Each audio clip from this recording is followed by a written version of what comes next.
Oh, so freaking bogus. I literally just recorded a video, 16 minutes, and it did not load. My memory storage was full, so I had to just literally go through and wipe out all the videos I've recorded up to this point. And now I'm probably going to have to recreate that video and remember what I said, so it's probably going to be a lot shorter. But it was actually a completely different video than what I've been doing with kind of talking to you about the scriptures I'm reading.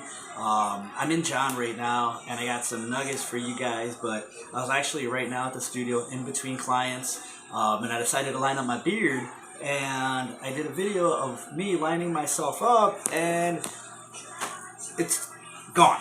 So I'm really bummed because I'm actually done lining myself up.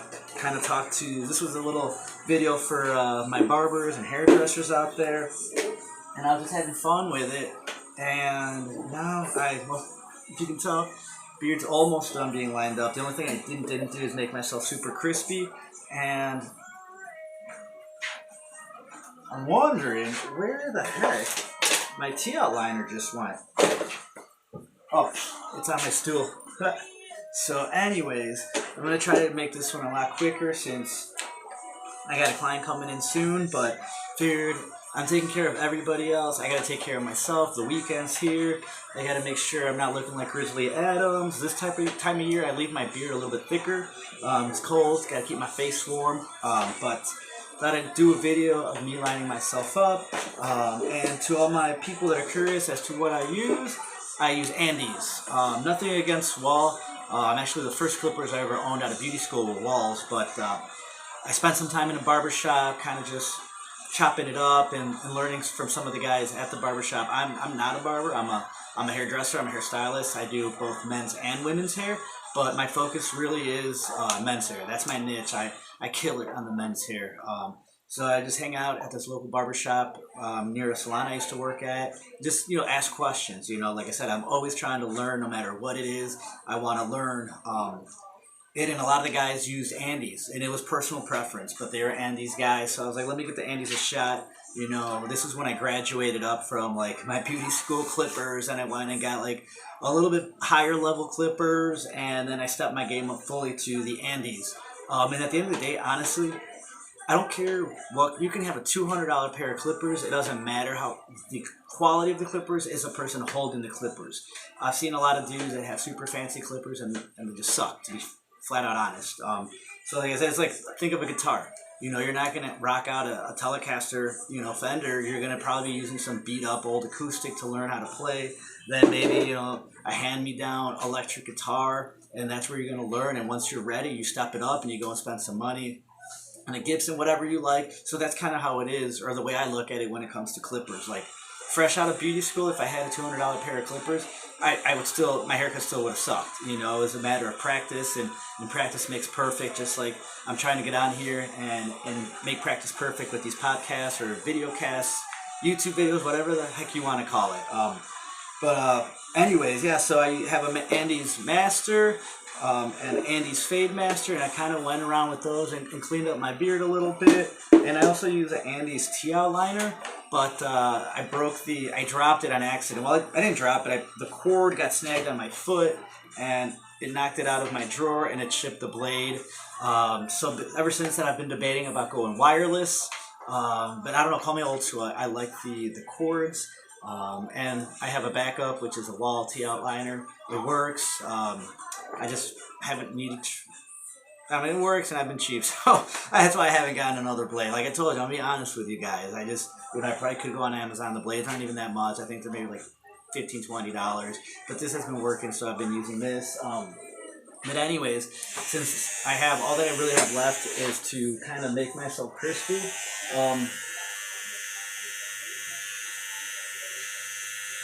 So I just kind of get around the ear.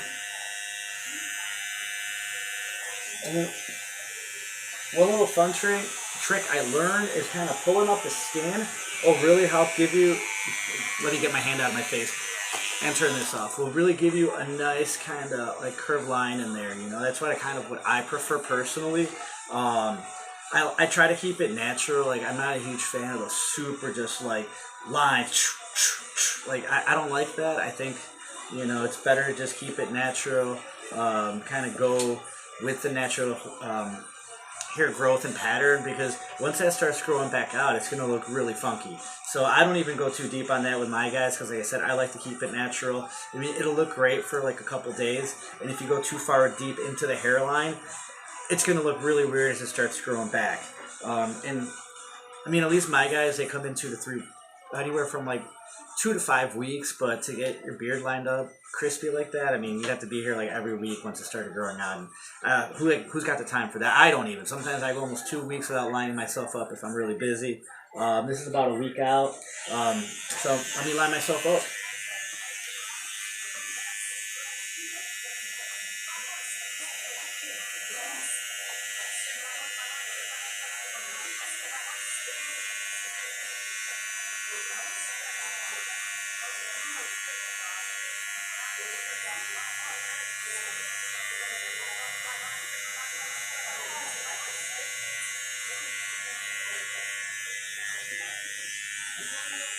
There you go.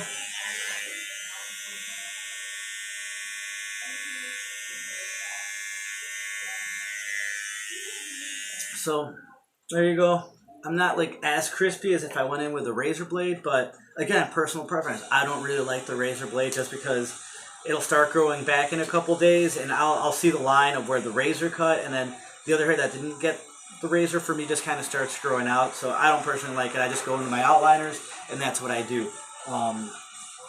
Actually went in there with my Andes Master with a 3.5. Kind of just blended that 3.5 here, and then a 3 right at the line, so I can get a little bit of a more defined line in there without taking a lot of the heaviness out of my beard. Like I said, wintertime I like to leave it a little bit thicker. And then I just do the same thing with the other side.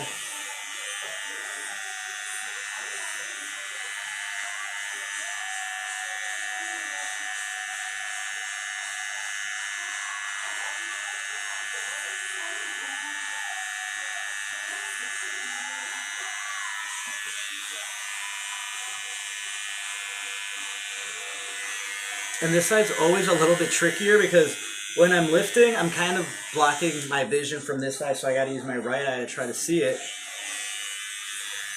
But, you know, they kind of train myself, so I get it pretty nice. So yeah, that's about it.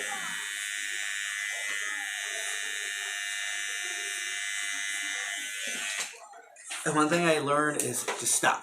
You know, if it's a little bit crooked, just stop, because you keep going into it more and then into it more, and then you start taking away from the width of your beard. So it's like, just stop, let it go, try to get it as even as possible. If you get it slightly crooked, and it'll grow back, you know. So it's like, if you're like a little over here, you get it, and then like, oh, this one's kind of off, and then you go over here, and then take that one away, and then it's uneven from here, and the next thing you know, you're like, I got no beard. It's like my brother-in-law one time tried to line himself up.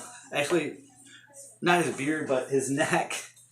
That was the funniest thing in the world. He literally bald faded himself like super crooked because he didn't know to stop. He got it. It was crooked. He kept going. And then somehow it started going up, up, up, up. And then my sister called me and she's like, he needs a haircut. Can you fix it? So we had to bald fade him up, and it was so funny, man. It was just like, bro, what were you doing? Like, once you got to almost your occipital bone, it's like, yeah, it's time to stop. But that was actually kind of funny.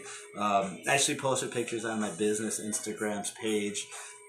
I'm gonna have to eventually throw that on the YouTube, just because you guys can see my handiwork. So yeah, like I said, I'm just killing time between my next client. I was messing around too with the equipment. So like I said, I like to research things. I like to figure out how to go about doing things the best that I can. So I spent like 2 days like on YouTube University, shout out, looking for what mics to use. So I realized there's usually 2 mics that you use. There's a dynamic mic and a condenser mic. The pros and cons to each. I ended up going with a condenser mic, which I knew I was going to have the issue I have. I tried recording earlier, and it's busy. It's Friday. I'm not 100% soundproof in here. I might actually have to do that eventually, but the condenser mic picked up some of the outside noise from people walking in and out of the hallway. Some of my neighbors who work with their doors open. So I'm going to have to either come in when nobody's here early in the morning, or just catch it on a day where, like I said, they're not in. None of our schedules are the same. We all are independent. We all run our own business differently. We all have different hours. But for today, being Friday afternoon, trying to record in here was not happening. But it was neat to just kind of get on there. Like I said, I've never done this before. And figuring out how the technology works is brand new. So I was watching some YouTube videos, how to do the setup. I downloaded Audacity, so I got in there just to kind of check it out. It's like, oh man. But I'm actually kind of excited to learn this kind of stuff. I've always loved music, and I always thought I could have been an awesome DJ, but I never went and got myself like, Logic's, Fruity Loops, Serato, and really get on the computer and learn it. So this will be kind of neat, figuring out how to use Audacity, or if I don't use that, just doing it directly from the YouTube. But I think it'd be kind of neat to figure out how to run a program like that for podcast if I'm not doing a video stream that day or whatnot. But yeah, so like I said, bear with me guys as I kind of go in and learn how to do all that. I'm going to see if I can show you guys what I'm working with over here. So there we go. Got the mic stand. Hopefully I don't get some like strike. I'm keeping it old school, rocking some glass straw. But so got the arm mic. Let's see. The laptop. So I think that's where I'm going to put the mic. I just got to figure out where I'm going to put the laptop. This is my little America corner. Don't try it on me, baby. I gotta figure out where I'm gonna set the laptop to record if I can't use the tablet. I also picked up an interface. I'm gonna see if I can record without the interface, but from some of the videos that I saw, you might need the interface because the connection with the toggle sometimes is a little bit distorted. I'm a little wonky. So if I need to use the interface, I'll use it. Like I said, I want to make sure my audio is crisp and clean, and not just be cheap. Like I said, I could return to get my, I think it was like $40 or something. I should show you what I got. I think it's in the box here. Let me just stick my hand in front of the camera. Oh. Well, this is my studio.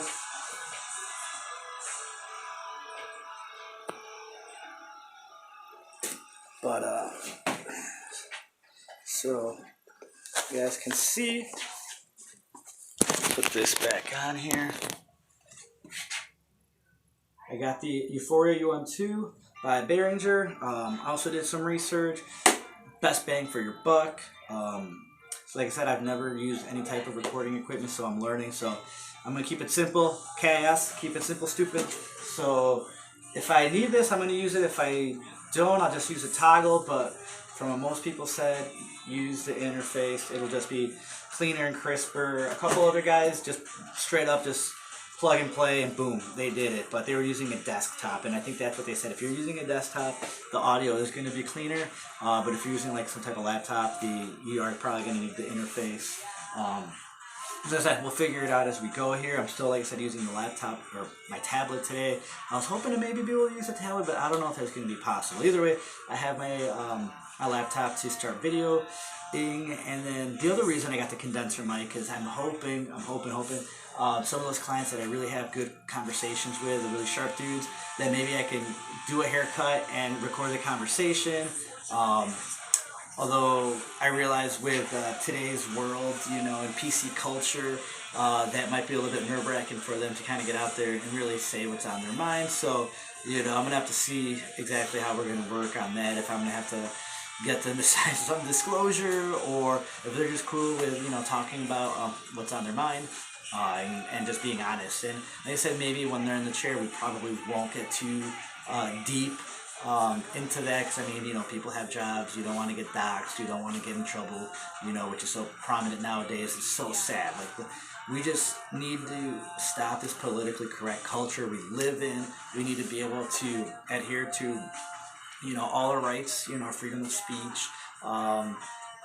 I get it, there's some people that'll say, freedom of speech doesn't allow you to say certain things, and I don't want to disrespect anybody, but I want to be able to say what I want to say. So it's a really slippery slope when it comes to the freedom of speech. Clearly, you don't want to be, you know, calling people derogatory names, but at the same time, if that's what you want to do, it kind of technically is your right based on, our Constitution. So, like I said, it's a slippery slope, but this whole politically correct culture is just tearing the fabric of our society down and making it soft.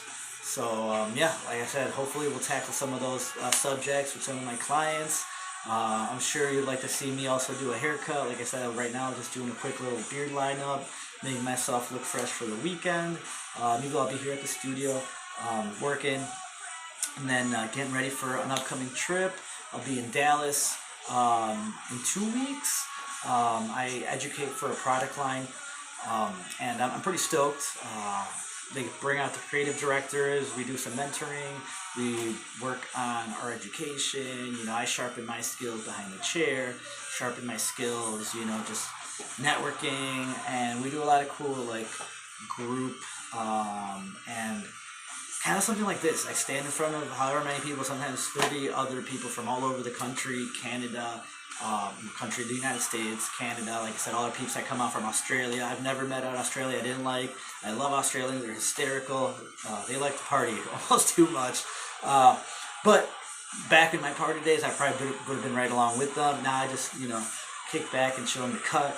But yeah, like, we just stand and talk in front of the audience. We do random exercises. I think last time it was like do a 3-minute